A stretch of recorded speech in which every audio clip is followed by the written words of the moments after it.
የውሙ ዓረፋ ከፊት ለፊታችን አለ። የውሙ ዓረፋ አላህ ተባረከ ወተዓላ ካከበራቸው ቀኖች መሃል አንዱ ካለፉት የዙል ሒጃ 8 ቀናት የተሻለ አጅር የሚገኝበትም ቀን አላህ በዚህ ቀን ውስጥ ያስቀመጠውን ሽልማት፣ ትሩፋት፣ በረከት ያወቀ ሰው የተከበረውን የውሙ ዓረፋን የዙል ሒጃ 9ኛውን ቀን በዋዛ አያሳልፍ።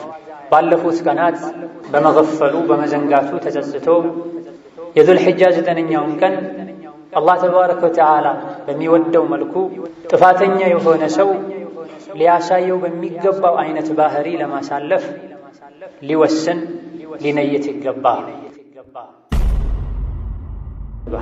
ነብዩ ሰለላሁ ዐለይሂ ወሰለም ስለ የውሙ ዓረፋ ስለ ከባዱ የቃል ኪዳን ቀን ጾም ሲጠየቁ የ2 ዓመት ወንጀልን ይሰርዛል ብዬ አላህ ላይ ተስፋ አደርጋለሁ ብላ ይሄን ቀን በመጾም ሐላሉን ምግብ ሐላሉን መጠጥ በመተው ለአላህ ተባረከ ወተዓላ ታዛዥነታችንን በቃላችን ላይ መጽናታችንን ምንገልጽበት ቀንና ዒባዳ።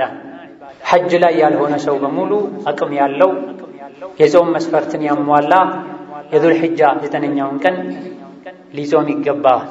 ቢስሚላሂ ራሕማኒ ራሒም። የአላህ ባሮች ሆይ አላህን ተባረከ ወተዓላ በሚገባ ፍሩት።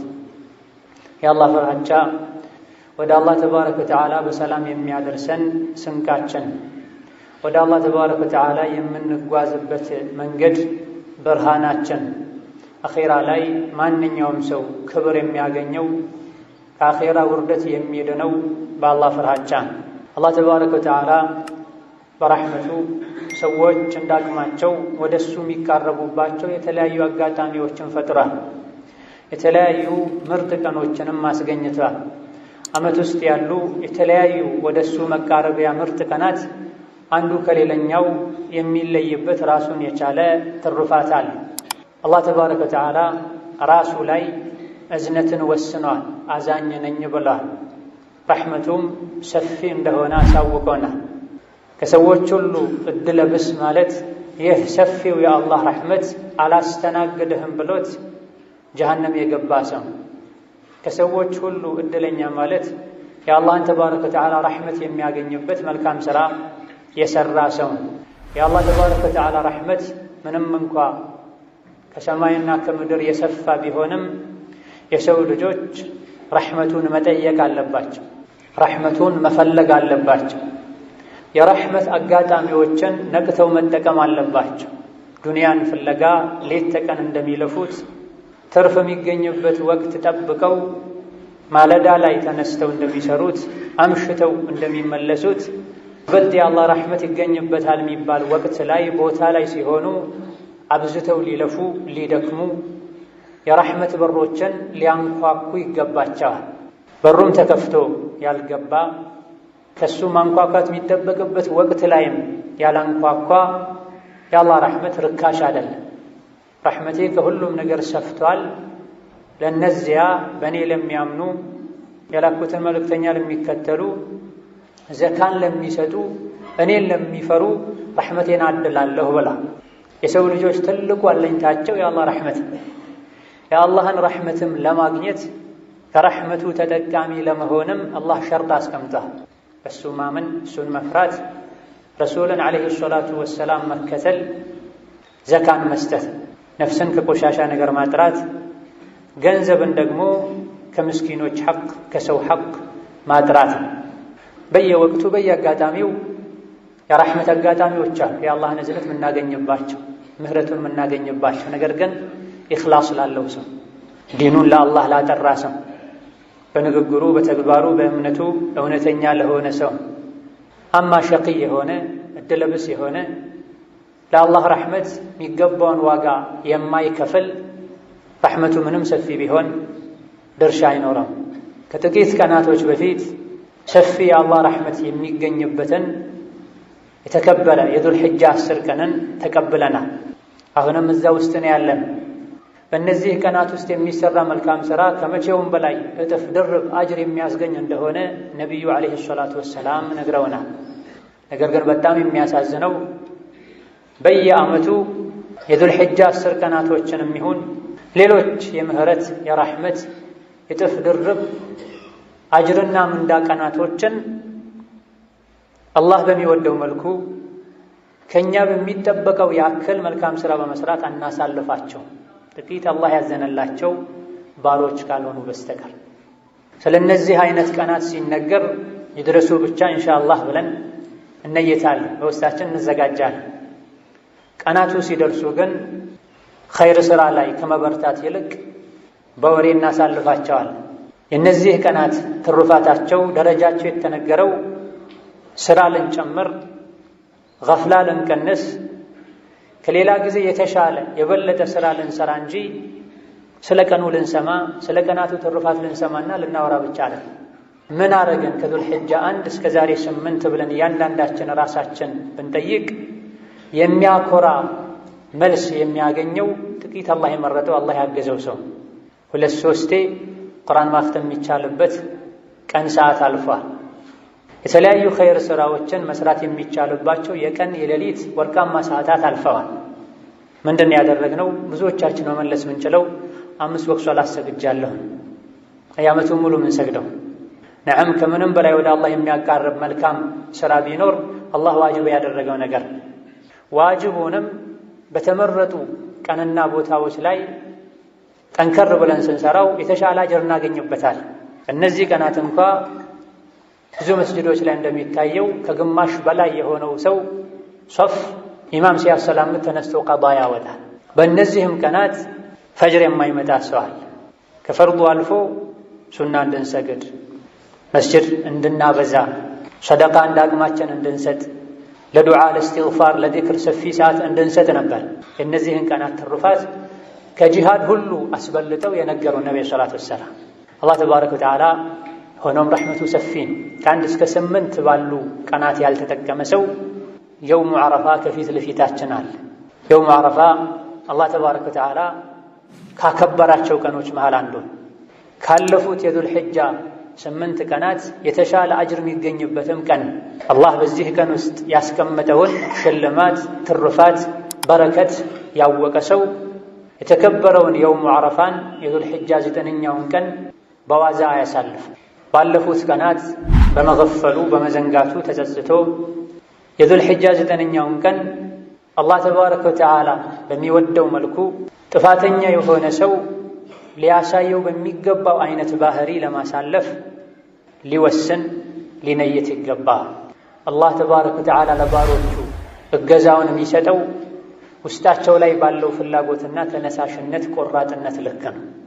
የዙል ሒጃ 10 ቀናትን በተለይም የውሙ ዓረፋን በዚህ መልኩ አሳልፋለሁ ብሎ ከበባድ ዒባዳዎችን ለማድረግ ያቀደ የነየተ ይህን አላህ ያሳካለታል። ማድረግ የሚችልበትንም አቅም ቁዋ ይሰጠዋል። ምንም ያልነየተ አላህ አስገድዶ ና ብሎ አይጎትተው።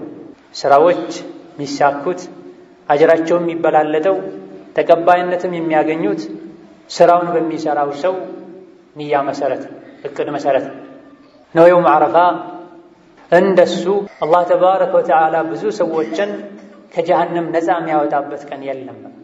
አላህ ተባረከ ወተዓላ ዓረፋ ላይ የቆሙ ሰዎችን ስማቸውን እያነሳ የኔን ምህረት ፈልገው እኮ ነው ተጎሳቁለው ተቸግረው ሀገራቸውን ርቀው ቤተሰባቸውን ርቀው የመጡት ምን ፈልገው ይመስላችኋል?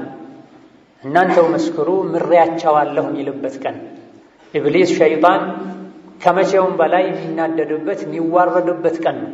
አላህ ለብዙ ሰዎች ምህረቱን ሲለግስ በማየት እንደ የውሙ ዓረፋ አላህ ብዙ ሰዎችን የሚምርበት ቀን የለም። ብዙ የእሳት ቅጣት የሚገባቸው የነበሩ ጥፋተኛ ሙስሊም ባሮቹን ይቅር የሚልበት ከእሳት ነፃ የሚያወጣበት የሚምርበት ቀን። ለኢብሊስ ለሸይጣን ይህ አይመቸው። ሰዎች ሁሉ እንደሱ ወደ ጀሃነም እንዲወርዱ ነው የሚፈልገው። ከሱ ጋር ጀሃነምን የሚሞሉ ሰዎች ሲቀንሱና አላህ ሲመራቸው የጀነት ሲባሉ ከመቼውም በላይ ያንሳል፣ ይናደዳል፣ ይዋረዳል። በዚህ ቀን ላይ አላህ እንዲመረን ይቅር እንዲለን ከጀሃነም ነፃ እንዲያደርገን ከጀነቶች እንዲጽፈን ከውስጣችን የጥፋተኝነት መንፈስ ስሜት እንዲሰማን ለአላህ ተባረከ ወተዓላ ረሕመት ራሳችንን ቅርብ ልናደርግ የሚያስፈልገውን ዋጋ ልንከፍል ይገባል። ይህ እንዳለ ሆኖ የውም ዓረፋ እያንዳንዱ ሰው የቅያም ቀን ከጀሃነም የሚድንበት ወደ ጀነት የሚገባበት ዲነል ኢስላም ሙሉ የሆነበት ቀን። አንድ አይሁዲ የሆነ ሰው ወደ ዑመር መጥቶ አንተ የምእመናን መሪ ሆይ ቁርአናችሁ ውስጥ አንዲት አንቀጽ አለች። ይህቺ አንቀጽ የወረደችው እኛ አይሁዶች ላይ ቢሆን ይሄን ቀን የበዓል ቀን እናደርገው ነበር። በወረደው አንቀጽ በዛ ቀን ከመደሰታችን የመጣ የበዓል ቀን እናደርገው ነበር አላቸው። ዑመርም የተኛዋ አንቀጽ ናት ብሎ ጠየቁት። አልየውመ አክመልቱ ለኩም ዲነኩም ወአትመምቱ ዐለይኩም ኒዕመቲ ወረዲቱ ለኩም ልኢስላም ዲና የሚለው አንቀጽ የወረደበትን ቀና ዛሬ ዲኑን ሙሉ አደረግኩላችሁ፣ ጸጋዬንም እናንተ ላይ አዳረስኩኝ፣ ከእምነትም ኢስላምን መረጥኩላችሁ የሚለውን አንቀጽ አላህ ያወረደበትን ቀን እኛ ብንሆን እናከብረው ነበር አላቸው። ዑመር ይህ የቁርአን አንቀጽ መች እንደወረደ የት እንደወረደ አውቃለሁ። ነቢዩ ሰላቱ ወሰላም የውሙ ዓረፋ ላይ የዙል ሒጃ 9ኛው ቀን ላይ ዓረፋ የሚባለው ስፍራ ላይ ቆመው ነው የወረደው አሉት። ሲጀምርም አንቀጹ የወረደው በዒድ ቀን ነው ማለት ነው። ነቢዩ ሰላቱ ወሰላም የዓረፋ ቀን የዙል ሒጃ 9ኛው ቀን፣ የእርዱ ቀን የዙል ሒጃ 10ኛው ቀንና ከዛ በኋላ ያሉ 3 ተከታታይ ቀናት አያሙ ተሽሪቅ ዒዱና አህለል ኢስላም ብሏል። እኛ ሙስሊሞች የዒዳችን ቀኖች ናቸው ብሏል። 5 ቀናትን ቆጥረው ሲጀምርም አላህ ይሄን አንቀጽ ያወረደው በዒድ በደስታ ቀን ነው። አላህ ዲኑን ሙሉ ያደረገበት ቀን። ዲነል ኢስላም ሙሉ የሆነው ሰዎች ተባብረው አይደለም ሙሉ ያደረጉት፣ አላህ ነው ሙሉ ያደረገው። ዲነል ኢስላምን ኒዕማ ጸጋ ያለው አላህ ነው ተባረከ ወተዓላ። ሰው ልጆች የቅያም ቀን ከጀሃነም የሚድኑት በምንም አይደለም፣ በኢስላም በላ ኢላሃ ኢለላህ። ይህ ቀን የሰው ልጆች ቋሚው የአኼራ ኒዕማ የተሟላበት ቀን ነውና ያንተም ኒዕማ በግልህ ሙሉ እንዲሆን በዚህ ቀን አላህን ልጠይቀው፣ በአዱንያ በአኼራ መልካሙ እንዲሰጥህ፣ በአዱንያ ከጥመት በአኼራ ከእሳት እንዲጠብቅህ ልጠይቀው ይገባል። እንደዚሁ ደግሞ የውም ዓረፋ የሰው ልጆች ነፍስ በሙሉ ለጌታዋ ባንተ አላሻርክም፣ አንተን ብቻ ነው ማመልከው ብለው ቃል የገቡበት ቀን። ከዓብዱላህ ብን ዓባስ ረዲየላሁ ዐንሁ ኢማም አሕመድ ዘግበው አልባኒ ሶሒሕ ባሉት ሐዲስ ረሱሉ ዓለይሂ ሰላቱ ወሰላም አላህ ተባረከ ወተዓላ ዓረፋ ላይ የሰው ልጆችን ነፍስ በሙሉ ሰብስቦ አስቀድሞ አናገራቸው፣ ቃልም አስገባቸው። እኔ ጌታችሁ አይደለሁም እንዲህ አላቸው። በላ ነህ እንጂ ብለውም መልስ ሰጡ። ይሄን ቃል ያስገባኋችሁ የኔን ጌትነት አምላክነት ያሳወቅኳችሁ አን ተቁሉ የውመል ቂያመቲ ኢና ኩና ዐን ሃዛ ጋፊሊን። ዱንያ ላይ የምትቆዩትን ያክል ቆይታችሁ የቅያም ቀን ተሰብስባችሁ እኔ ፊት ስትቆሙ አንተ አምላካችን ጌታችን እንደሆንክ አናቅም ነበር እንዳትሉ ነው። አስቀድሜ ነፍስያችሁን ሰብስቤ ያናገርኳችሁ አናቅህም ነበር እንዳትሉ ነው። ወይም ደግሞ ወላጆቻችን በነበሩበት መንገድን የተጓዝነው፣ ሲያሻርኩ አሻረከን፣ ሲከፍሩ ከፈረን፣ ወንጀል ሲሰሩ እኛም አብረን ሰራን እንዳትሉ እኔን አስተዋውቂያችኋለሁ ብሏል። ይህ ቀን የውሙ ዓረፋ እያንዳንዱ የሰው ልጅ ለጌታው ቃል የገባበት አምላክነቱን የመሰከረበት በሱ ላያሻርክም ቃል ኪዳን የፈጸመበት ቀን። ከዚህ ቃል ኪዳን በኋላ የትኛውም ሰው ቃሉን አፍርሶ በአላህ ሊያሻርክ አላህ የሚጠላውን ነገር ሊያደርግ አይገባው። አይ ብሎ ያደረገ እንደሆነም የቅያም ቀን ረስቼ ነው፣ ተሳስቼ ነው፣ ወላጆቼ የሀገሬ ሰዎች ሲያደርጉ አይቼ ነው የሚለው ሊያዋጣው አይችልም። አስቀድሞ አላህ በየውሙ ዓረፋ ቃል አስገብቷል። ማንን መከተል፣ ማንን ማክበር፣ ማንን መታዘዝ፣ ለማን መስገድ፣ ለማን ማረድ እንዳለብን ነግሯል። በዚህ ብቻም አላበቃ። የሰው ልጆች በተፈጥሯቸው ይሄን የሚያውቁ ከመሆናቸው ጋር ከተወለዱ በኋላ መንደራቸው፣ ሀገራቸው፣ ባህላቸው ተጽዕኖ ሊያደርስባቸው መጀመሪያ ከገቡት ቃል ሊያወጣቸው ስለሚችል ከዛ በኋላ ረሱሎችን ልኳል። በየዘመኑ ሰውን በቃሉ እንዲጸና የሚያደርጉ ሐቅን ባጥልን ለይቶ እንዲያውቅ የሚያስተምሩ ሰዎችን የሚተሳሰባቸው ያኔ በገቡት ቃል ብቻ ሳይሆን መልእክተኞች መጥተው ባስተማሯቸውም ጭምር። ይህም የረሕመቱ ውጤት ነው። ይህን የቃል ኪዳን ቀን በየዓመቱ የሰው ልጆች በጾም ሊያሳልፉት ይገባል ተብሎ ተደንግጓል። ነቢዩ ሰላቱ ወሰላም ስለ የውሙ ዓረፋ ስለ ከባዱ የቃል ኪዳን ቀን ጾም ሲጠየቁ የ2 ዓመት ወንጀልን ይሰርዛል ብዬ አላህ ላይ ተስፋ አደርጋለሁ ብላ ይህን ቀን በመጾም ሐላሉን ምግብ ሐላሉን መጠጥ በመተው ለአላህ ተባረከ ወተዓላ ታዛዥነታችንን በቃላችን ላይ መጽናታችንን ምንገልጽበት ቀንና ዒባዳ። ሐጅ ላይ ያልሆነ ሰው በሙሉ አቅም ያለው የጾም መስፈርትን ያሟላ የዙል ሒጃ 9ኛውን ቀን ሊጾም ይገባዋል። በዚህ ቀን ላይ ብዙ ሰዎች ከጀሃነም ነፃ ይወጣሉ፣ የአላህን ምህረት ያገኛሉ። አላህ ተባረከ ወተዓላ የማለበት ቀን ነው። አላህ ተባረከ ወተዓላ ያከበረው ቀን ነው። እኛም ክብሩን ልንጠብቅ በተለያዩ ዒባዳዎች ልናሳልፈው ከምንም በላይ ደግሞ በዚህ በተከበረ በላቀ ቀን ለጌታችን ፍጹም ታዛዥ ለመሆን ቃል በገባንበት ቀን አላህ የሚጠላውን ነገር ከማየት፣ አላህ የሚጠላውን ነገር ከመናገር፣ አላህ የሚጠላውን ነገር ከማድረግ ልንታቀብ ይገባናል። ከምንም በላይ ደግሞ እሱም ብቻ ልንወድበት፣ እሱም ብቻ ልንፈራበት እንደ ወተት ነጭ ንጹሕ አድርጎ የፈጠረው ልባችን ውስጥ አላህ የሚጠላው ነገር ኖሮበት ይህን ቀን ልናሳልፈው አይገባም። የሰው ልጅ አላህ ቀልቡን ሲፈጥረው ንጹሕ አድርጎ ፈጥሮታል። ወንጀሎችን በደጋገመ ቁጥር ልቡ ላይ ጥቁር ነጥብ ይቀመጣል። ጥቁር ነጥብ በበዛ ቁጥር ነጭ የነበረው ቀልቡ ይጠቁራል። የሚሰጠውን መልካም ነገር ሊቀበል ምቹ በሆነ መልኩ የተፈጠረ ልቡ እየጠበበ መጨረሻ ላይ ይታሸጋል፣ መጨረሻ ላይ ይገለበታል። በዚህ መልኩ ሆኖ ዓረፋን የሚያሳልፍ ሰው ሊጠቀም አይችልም።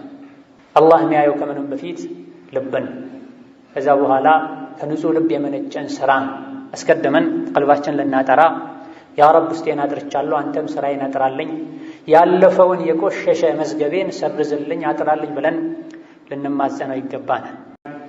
ይህን የተከበረውን ቀን በምን መልኩ ማሳለፍ እንዳለብን እንድናቅ አላህ በሚወደው መልኩም እንድናሳልፈው ከሚረዱ ነገሮች መሃል አንዱ ይህን የተከበረ የዙል ሒጃ 9ኛውን ቀን የውሙ ዓረፋን የከባዱን ቃል ኪዳን ቀን ነቢዩ በምን መልኩ ያሳልፉት እንደነበረ ማወቅና አርአያችን መሪያችን የሆኑት ነቢዩ ዓለይሂ ሰላቱ ወሰላም ቀኑን ያሳልፉበት በነበረው መልኩ ለማሳለፍ ጥረት ማድረግ ነው። ሁሉም እንደ ሁኔታው ሐጅ ላይ ያለ ሙሉ በሙሉ እሳቸው የተገኙበት ቦታ ላይ በመገኘት እሳቸው ያደረጉትን በማድረግ፣ ሐጅ ላይ የሌለ ሰው ደግሞ ከሐጅ ውጪ ላሉ ሰዎችም የተደነገጉ የተፈቀዱ የዒባዳ የመልካም ሥራ አይነቶች አሉና ያም በማድረግ ሊያሳልፍ ይገባል። 8ኛውን ቀን ሚና ላይ አሳልፈው እዛ አድረው የ9ኛው ቀን ፀሐይ ስትወጣ ወደ ዓረፋ ጉዞ አድርገዋል። ከሱሐቦቻቸው ጋር ተክቢር እያሉ አላሁ አክበር አላሁ አክበር እያሉ ለበይክ አላሁመ ለበይክ እያሉ የተወሰኑት ተክቢር የተወሰኑት ተልቢያ እያሉ የተኛውንም አላወገዙም። ነቢዩ ሰላቱ ወሰላም ነሚራ የሚባል ስፍራ ደርሰው አርፈው ፀሐይ ከእኩለ ሰማይ ወደ መጥለቂያዋ ዘንበል ስትል ለሰዎች ኹጥባ አድርገዋል። እጅግ በጣም ትልቅ የሆነ ኹጥባ፣ ትልቅ የሆነ ምክር፣ የእስላምን ምንነት በአጭሩ ያብራሩበት፣ የሽርክን መሰረት የናዱበት፣ ሐላል ሐራምን ያስተማሩበት፣ ሰዎችን መጨረሻ አደራ ያሉበት፣ የባልና ሚስትን ሐቅ፣ የሪባን ምንነት ኢላ ገይሪ ዛሊክ የዘረዘሩበት፣ በየጊዜው ሰዎች ራሳቸውን ሊገመገሙበት የሚገባ ዓለም ላይ ያሉ ሰዎች የሀገር መሪዎች ሁሉ ሊያነቡት ሊያጠኑት የሚገባ ኹጥባ ንግግር አድርገዋል። ኹጥባውን ከጨረሱ በኋላ አዳን ኢቃም እንዲደረግ አዘዋል ቢላል። ከአዳኑ በኋላ ወዲያው ኢቃም ተብሎ ዙህርን 2 ረክዓ ሰግደዋል። ሐጅ ላይ ስለነበሩ ዙህርን ከሰገዱ በኋላ ዓስርን ሰግደዋል። ዙህርንም ዐስርንም አሳጥረው አጠጋግተው ሰግደዋል። የመካ ሰዎችም ከእሳቸው ጋር አብረው አንድ ላይ አድርገው አሳጥረውም ሰግደዋል። ሞልታችሁ ስገዱም አላሏቸውም። ዙህርም በወቅቱ ዐስሩም በወቅቱ ስገዱ እናንተ የመካ ሰው ስለሆናችሁ አላሏቸውም። ሐጅ ላይ ሲሆን ለየት ባለ መልኩ የመካም ሰው ቢሆን አሳጥሮ አጣምሮ መስገድ ይችላልና ሶላቱን ከጨረሱ በኋላ ይህን የተከበረ ቀን ሊያሳልፉበት ወደ መረጡት ወደ ተመረጠላቸው ስፍራ አምርተዋል። እዛው ደርሰው ፊታቸውን ወደ ቂብላ በማዞር ግመላቸው ላይ ሆነው ዱዓ ማድረግ፣ አላህን ማጥራት፣ አላህን መማፀን ይዘዋል። ፀሐይ እስክትጠልቅ ድረስ ከዙህር ጀምሮ ፀሐይ እስክትጠልቅ ድረስ ዱዓ ሲያደርጉ ቆይተዋል። አላህን ሲያወድሱ፣ አላህን ሲያጠሩ፣ አላህን ሲማፀኑ፣ የራሳቸውን ደካምነት ሲገልጹለት ቆይተዋል። በዚህ መሃል አንዴ የግመላቸው ልጓም ገመዱ ሁሉ ወድቆ አንድ እጃቸውን ወደ ላይ እንዳነሱት በሌላኛው እጃቸው ነው ገመዱን ያነሱት። ቀኑን ሙሉ ሐጅ ላይ እንኳ በማላ ያዕኒ የሚያሳልፉ ሰዎችን እናያለን። በዚህ በተከበረው ቀን በተከበረው በተቀደሰው ስፍራ ሌላ ጊዜ የለመዱትን መጥፎ ሥራ የሚሰሩ ሰዎችን ሁሉ በዓይናችን እናያለን። የት እንዳሉ ረስተው ምን አይነት ቀን ላይ እንዳሉ ዘንግተው ከቤተሰቦቻቸው ጋር ሲደዋወሉ ሲጻጻፉ የሚውሉ ሰዎች አሉ። ነቢዩ ግን ዐለይሂ ሰላቱ ወሰላም የግመላቸው ገመድ ልጓም እንኳ ወድቆ ሁለት እጃቸውን አላወረዱ፣ አንድ እጃቸውን ብቻ ወደ ገመዱ በመላክ ገመዱን መልሰዋል። የሰው ልጆችም በዚሁ መልኩ ዱዓ እንዲያደርጉ ዱዓ እንዲያበዙ መክረዋል። የዱዓ ሁሉ ምርጥ የዓረፋ ቀን ዱዓ ነው ብለዋል። ሰሓቦቻቸውን የትኛውም የዓረፋ ክልል ውስጥ እንዲቆሙ ዑረና ከሚባል ስፍራ ብቻ እንዲርቁ ነግረዋቸዋል። እንዳይጨናነቁ ወቀፍቱ ሁና ወዓረፈቱ ኩሉሃ መውቅፉን ብለዋቸዋል። እኔ እዚህ ጋር መርጬ ቆም ያለሁኝ ዓረፋ የሚባለው ክልል ሁሉም መቆሚያ ስፍራ ነው። የግድ እዚህ ጋር ብቻ ለመቆም አሊያ ደግሞ የጋራው አናት ላይ ለመውጣት አትሞክሩ ማለታቸው። ዱዓ በሚያደርጉበት ጊዜ እጃቸውን ከደረታቸው ትይዩ አንስተው እንደነበረ ሲራቸው ላይ ተነግሯል። የዱዓ ምርጥ የዓረፋ ቀን ዱዓ ነው ብለዋል። ዱዓ በዓረፋ ስፍራ ሜዳ ላይ አልተገደበም። ዓረፋን ያገኘ የውም ዓረፋን 9ኛውን ቀን ያገኘ ሰው በሙሉ ምርጥ የዱዓ ቀን አግኝቷልና የሚያሳስበውን የሚያስጨንቀውን በሙሉ ሰሚ ለሆነው አዛኝ ለሆነው ለማያልቅበት ጌታው ዘርዘር አድርጎ እንደሚመልስለትም እንደሚያሳካለትም እርግጠኛ ሆኖ ሊለምነው ሊማጸነው ይገባል። በዚህ መልኩ እሳቸውም ሰሓቦቻቸውም ዱዓ ሲያደርጉ ለዱዓው ብለው ዐስርን ወደ ዙህር አስጠግተው ሰግደው የዕለቱ ትልቁ ዒባዳ ዱዓ እንደሆነ በተጨባጭ አሳይተው ተግብረውትም ሲመሽ ፀሐይ ስትጠልቅ ወደ ሙዝደሊፋ አምርተዋል። እዛ እንደደረሱም ገና ግመሎቻቸው ዕቃቸው ሳይወርድ ፈጥነው መግሪብን ሰግደዋል። ከዛ ዕቃ ተራግፎ ኢቃም ተደርጎ ዒሻን ሰግደዋል። በሁለቱ መሃል ምንም አልሰገዱም። ዒሻ እንደሰገዱም ቀጥታ ተኝተዋል።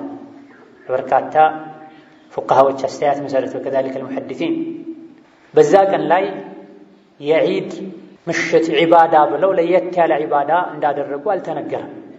የጾም ፍቺ ዒድ ነገ ነው ሲባል፣ የዓረፋ ዒድ አልአድሓ በዓል ነገ ነው ሲባል ምሽቱን ለየት ባለ መልኩ ዒባዳ የሚያደርጉ ሰዎች አሉ። ነቢዩ ግን ዐለይሂ ሰላቱ ወሰላም ይህ ሌሊት የዒባዳ ሌሊት ነው ብለው ለየት ያለ ዒባዳ አላደረጉም። በሁለቱም ዒዶች ምሽት ላይ እነሆ የውም ዓረፋ ሁሉም ቦታ ላይ ላሉ የአላህ ባሮች የክብር ቀን፣ የምህረት ቀን፣ የሽልማት ቀን በስጋትና በተስፋ መሃል ሆነን ልናሳልፈው ይገባል። ደጋግ ቀደምቶች ያደርጉ እንደነበር በዒባዳ አላህን በመፍራት ከሚታወቁ ደጋግ ቀደምቶች መሃል አንዱ የሆኑት ሙጠሪፍ ኢብኑ ዓብድላህ እና በክር አልሙዘኒ ዓረፋ ላይ ሆነው በእኔ ጥፋተኝነት ምክንያት ያንተን ምህረት ፈልገው የመጡ የእነዚህ ሁሉ ሰዎችን ልፋት ድካም ከንቱ አታድርገው፣ እኔ ስላለሁባቸው እነሱን መማርህን አትተው ብሎ ራሱን ጥፋተኛ ያደርግ ይፈራ ይሰጋ ነበር። ሌላውም እንደዚሁ ይህ ምንኛ የተከበረ ቀን ነው፣ ምንኛ የምህረት ቀን ነው። እኔ ኑሬ ወንጀለኛው እኔ በሰዎች መሃል ኑሬ ባላደፈረሰውና በእኔ ምክንያት ፍላጎታቸው አይሳካም ብዬ ባልሰጋ ብላ ትንሽ ጥፋት አጥፍተው አንዳንዶች ሁሉ ይህ ነው የሚባል ጥፋት ሳያጠፉ አላህን ይፈሩ ነበር፣ ይጨነቁ ነበር። በእኔ ወንጀል አላህ ህዝቡን እንዳያጠፋ ይሉ ነበር። የሆነችን ትንሽ የምትባል ወንጀል ሰርተው ከላይ የቋጥኝ ድንጋይ ወርዶ እንደሚያጠፋቸው ይሰጉ ነበር። እኛ ጋራ የሚያክል ቋጥኝ የሚያክልን ወንጀሎችን እየተዳፈረን እንኳ አፍንጫችን ላይ ዝንብ አርፎ እሺ ብለን ምናሳደውን ያክል ምናባራውን ያክል አንጨነቅ። በዚህ መልኩ ልንሰጋ ይገባናል በተወሰነ መልኩ። ሆኖም ደግሞ የአላህ ረሕመቱ ሰፊ ነው። ከለተሞቱ ከጣረ ሞቱ በፊት የተወበተ የተጸጸተን በሙሉ ይመራል። በስጋታችን ልክ ተስፋም ልናደርግ ይገባናል። አብዱላህ ብን ሙባረክ ወደ ሱፊያን ተውሪ የውም ዓረፋ ላይ ሄዱና ሱፊያን ተውሪ ጋር ሲደርሱ ሱፊያን ተውሪ በጉልበታቸው ተንበርክከው እያለቀሱ አላህን እየተማጸኑ ነበር፣ እንባቸው ፊታቸውን ሞልቶ። ዛሬ በዚህ በተከበረው ቀን የሰው ሁሉ መጥፎ ማን ነው ብዬ ስጠይቃቸው ለሱፊያን ተውሪ አለዚ የظኑ አነ አላህ ላ የግፊሩ ለሁ ብለው መለሱልኝ ብሏል። በዚህ ቀን እድለብስ መጥፎ ሰው ማለት አላህ አይመረኝም ዛሬ ብሎ የሚያስብ ሰው ነው ብሏል። ይመረኛልን ብለን ተስፋ ልናደርግ ይገባናል። የምህረቱን ዋጋ ከመክፈል በሩን ከማንኳኳት ጋር ላይመረኝም ይችላል ብለን ልንሰጋ ይገባናል። ወንጀላችን እያስታወሰ ፈርቶ የሸሸ ይድናል፣ ያልፈራ ያልተጠነቀቀ ቢሸሽም አይድንም። ሁለቱን ያሟላ ሊድን ይችላል። በዚህ በተከበረ ቀን አላህ ተባረከ ወተዓላ ይመረኛል፣ ረሕመቱ ሰፊ ስለሆነ ከእናቴ በላይ ከወላጆቼ በላይ አዛኝ ስለሆነ ማረኝ ካሉት ይምራል ልንል እስትግፋር ልናበዛ፣ ዱዓ ልናበዛ፣ ተውበታችንን ልናስተካክል፣ ዒባዳዎችን ልንቀላቅል ይገባን። የተለያዩ አይነት ዒባዳዎችን ልንሰራ ይገባን። የተፈቀዱትን በየተኛው አላህ እንደሚመረን አናቅ፣ የተኛው ይበልጥ አላህ እንደሚያስደስት አናቅ። በግላችን ዱዓ እስትግፋር ልናበዛ፣ በየመሃሉም ልንሰግድ፣ ቁርአን ልንቀራ፣ ተክቢር ልንል፣ በሌላ በኩል ደግሞ የተቸገረን ሰው ልንረዳ፣ ኡድሒያ ማለድ የፈለጉ ስጋ ማሽተት መቅመስ የፈለጉ አማራጭ ያጡ መንገዱ የጠፈባቸዋል። እንዲህ አይነት ሰዎች የኡድሒያ መንገድ በማመቻቸት የታመሙ አሉ። እነሱን አይዟችሁ በማለት ውስጣቸውን በማስደሰት ዒባዳዎችን በመለያየት የአላህን ረሕመት ልንፈልግ ይገባል። ይህን ቀን ቀደም ሲል እንደጠቀስነው መጾሙ ሱና ነው። የቻለ ሰው ሊጾም ይገባል። መጾም ምግብ መጠጥን መተው ብቻ ሳይሆን ሐራምንም ጭምር መተው፣ መላ ሰውነታችንን አላህ ከሚጠላው ነገር ልናጾመው ይገባል። እንደዚሁ ደግሞ ይህን ቀን የጾሙ የአላህ ባሮችን ለማስፈጠር ጥረት ልናደርግ ይገባል። ጾመኛን ያስፈጠረ ጾመኛው የሚያገኘውን አይነት አጅር አላህ ይሰጠዋል፣ ከጾመኛው አጅር ምንም ሳይቀነስ ብሏል። በተለይ አላህን የሚፈሩ አቅመ ደካማ የሆኑ ምስኪን የሆኑ ሰዎችን ማስፈጠር ለአላህ ብለው ከምስኪንነታቸው ጋር ጾመው የሚያገኙትን አይነት አጅር እንድናገኝ ያደርገናል። ለየውም ዓረፋ ቢቻል መታጠብ፣ ንጹህ ልብስ መልበስ በላጭና የተሻለ።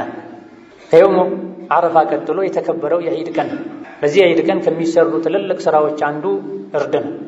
ኡድሒያን ልናርድ አስቀድመን ልንዘጋጅ፣ ምናርደው እንስሳም መልኩ የሚያምር ዋጋው ውድ የሆነ ሊሆን ይገባል። ስንገዛውም ደስ ሊለን ይገባል። የተቆረቆረን የተቆጨን ሳይሆን ለዒድ ቀን አዲስ መልበስ፣ ከለሩንም ከተቻለ ነጭ ማድረግ፣ ካልተቻለ ያለን ንጽህናውን ጠብቆ መልበስ ሱናና ተወዳጅ። የግል ንጽህናን መጠበቅ፣ ጥፍርን መቁረጥ ኡድሒያ ለማያርዱ ሰዎች፣ ፀጉርን ማስተካከል እንደዚህ ኡድሒያ ለማያርዱ ሰዎች፣ ኡድሒያ የሚያርዱ ደግሞ ሰግደው ተመልሰው እንዳረዱ ትርፍ የሆኑ መነሳት ያለባቸው ሰውነታቸው ላይ ያሉ ፀጉርና ጥፍሮቻቸውን ሊያነሱ ይገባል። የተከበረውን የዒድ ቀን ጺምን በመላጨት ሌሎችን ሸሪዓ የሚጻረሩ ነገሮችን በማድረግ ውበትን ለመጠበቅ ንጽህናን ለመጠበቅ መሞከር ትልቅ የሆነ ስህተት ነው። ዒዱን በወንጀል ማክበር፣ ሴቶችን ለዒድ ማውጣት፣ ሕፃናትን ለዒድ ሶላት ማውጣት ሱና። ሴቶች ሲወጡ ሒጃባቸውን ሊጠብቁ፣ ሽቶ ከመቀባት ሊጠነቀቁ፣ ሙሉ ሒጃብ እንኳ ማያደርጉ ሴቶች ከመኳኳልና ሌሎችንም ጌጦችን ፊታቸው ላይ ከማድረግ ሊርቁ ይገባቸዋል። በሁሉም ዑለሞች ስምምነት ሴት ልጅ ፊቷ ላይ ጌጥ ካደረገች ከተዋበች ፊቷን መሸፈን ዋጅብ ይሆንባታል። እምቢ ካለች ቁርአንን ሸሪዓን ጥሳለች። የተኛዋም ሴት ሽቶ ተቀብታ የወጣችና በወንዶች በኩል ያለፈች ሽታዋም የደረሳቸው እንደሆነ ዝሙተኛ ናት ብሏል ነብዩ ሰለላሁ ዐለይሂ ወሰለም። ሴት ልጅ የምትለብሰው ልብስ ሰፊ ሊሆን ይገባዋል፣ ወፍራም ሊሆን ይገባዋል። በራሱ ጌጥ ሊሆን የሚያብለጨልጭ ሊሆን አይገባም። ኮስተር ያለ ቀለም ያለው ልብስ ልትለብስ ይገባታል። በዒድ ቀን ወንጀል መስራት አላህ ተደሰቱ ብሎ በፈቀደበት ቀን አላህን ማስቆጣት ነው የሚሆን። ለምስኪኖች፣ ለአቅመ ደካሞች፣ ለየቲሞች፣ ለጎረቤቶች በዛ ቀን በጎ ልንሆን ልናስደስታቸው ለአላህ ብለን ለዝምድና ብለን ልንዘያየር ይገባናል። ዒድ ነው ብለን ሶላተል ጀምዓን ልንተው ይገባን። በተክቢራ ልናሳልፍ በመልካም ስራ ልናሳልፍ ይገባናል። ከዒድ በኋላ ያሉ 3 ቀኖችም አያሙ ተሽሪቅ የሚበለባቸው የሚጠጠባቸው ቤተሰብ የሚዘያየርባቸው ጎን ለጎን ዝክር የሚባልባቸው ቀኖች ናቸው። የኛ የሙስሊሞች ዓመት በዓሎች ደስታ ብቻ ሳይሆኑ አጅርም ዒባዳም ጭምር ናቸው። የኛ የሙስሊሞች ዓመት በዓሎች ከአዱንያው ደስታ ባሻገር የአኺራን የጀነትን ደስታም ያስታውሱን ናቸው። የኛ የሙስሊሞች ዓመት በዓሎች ለራሳችን ብቻ ሳይሆን አቅመ ደካሞችንም ጭምር የምናስደስትባቸው ዓመት በዓሎች ናቸው። አቅመ ደካሞችን ልናቅፍ ልንዘይር ልንጠይቅ ይገባናል። ثم صلوا وسلموا على البشير النذير والسراج المنير فقد أمركم بذلك ربكم قائلا إن الله وملائكته يصلون على النبي يا أيها الذين آمنوا صلوا عليه وسلموا تسليما اللهم صل وسلم وبارك على عبدك ورسولك محمد وعلى آله وأصحابه وأزواجه وذرياته وسلم تسليما كثيرا وارض اللهم عن خلفاء الراشدين وبقية صحابته أجمعين وعن زوجاته أمهات المؤمنين وارض عنا معهم برحمتك يا أرحم الراحمين اللهم أعز الإسلام والمسلمين اللهم أعز الإسلام والمسلمين اللهم أعز الإسلام والمسلمين وأذل الشرك والمشركين ودمر أعداءك أعداء الدين اللهم اغفر للمسلمين والمسلمات والمؤمنين والمؤمنات الأحياء منهم والأموات إنك سميع قريب مجيب الدعوات اللهم من أرادنا وأراد الإسلام والمسلمين بسوء فاشغله بنفسه واجعل تدبيره تدميرا له يا ذا القوة المتين اللهم إنا نسألك الهدى والتقى والعفاف والغنى اللهم يا مصرف القلوب صرف قلوبنا على طاعتك اللهم مصرف القلوب صرف قلوبنا على طاعتك اللهم مصرف القلوب صرف قلوبنا على طاعتك اللهم اقسم لنا من خشيتك ما تحول به بيننا وبين معاصيك ومن طاعتك ما تبلغنا به جنتك ومن اليقين ما تهون به علينا مصائب الدنيا اللهم متعنا بأسماعنا وأبصارنا وقواتنا أبدا ما أحييتنا واجعله الوارث منا واجعل ثأرنا على من ظلمنا وانصرنا على من عادانا ولا تجعل مصيبتنا في ديننا ولا تجعل مصيبتنا في ديننا ولا تجعل مصيبتنا في ديننا ولا تجعل الدنيا أكبر همنا ولا مبلغ علمنا ولا تسلط علينا من لا يرحمنا اللهم إنا نعوذ بك من الجبن ونعوذ بك من البخل ونعوذ بك من أن نرد إلى أرذل العمر ونعوذ بك اللهم من فتنة الدنيا وعذاب القبر ربنا آتنا في الدنيا حسنة وفي الآخرة حسنة وقنا عذاب النار والحمد لله رب العالمين.